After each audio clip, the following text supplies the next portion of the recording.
Have you ever prayed and it felt like God went completely quiet? You've done everything right. You prayed, fasted, believed, and waited, yet nothing happened. You start to ask yourself, did God forget me? My friend, let me tell you this.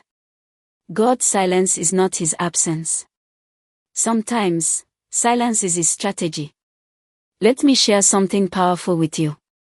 There was a young man named Daniel, full of faith, passion, and dreams. One day, he lost his job. At first, he thought it was just a small setback. He believed another opportunity would come soon. Days turned into weeks. Weeks turned into months. No job. No money. No help. No hope. People started asking him, "Where is your God?" But Daniel kept praying. Every morning, he would whisper, "Lord, even if I don't hear you, I still trust you." That's faith, believing even when nothing makes sense. Then one day, a friend told him about a job opening. Daniel applied, fasted, and prayed. He thought, this is it.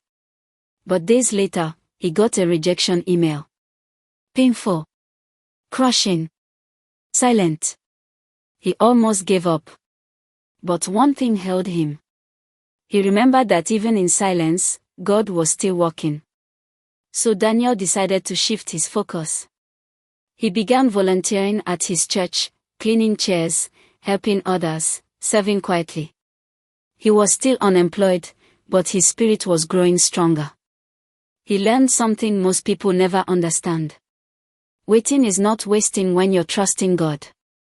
Then, out of nowhere, a guest preacher visited his church.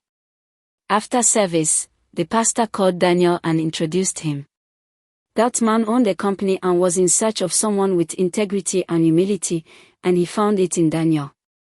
Within days, Daniel got a job offer, not just any job, but far greater than the one he had lost. That's when he realized God's silence wasn't punishment. It was preparation. He wasn't ignoring Daniel's prayers. He was building Daniel's character. You see, sometimes God closes a smaller door because he's about to open a bigger one. Sometimes he delays your answer because he's aligning the right people, the right place, and the right time. So if you're listening to me today and you feel like heaven is silent, don't panic. The silence doesn't mean God has forgotten you. It means he's preparing you. Every delay has a purpose. Every season of silence is shaping your destiny. Keep praying. Keep believing. Keep serving. Because when the time is right, God will speak, and when he does, everything will make sense. If this message lifted your faith, share it with someone who's still waiting on God, and don't forget to subscribe to Blesso Global for more motivational and faith-building messages that will strengthen your spirit and remind you that God's silence always has meaning.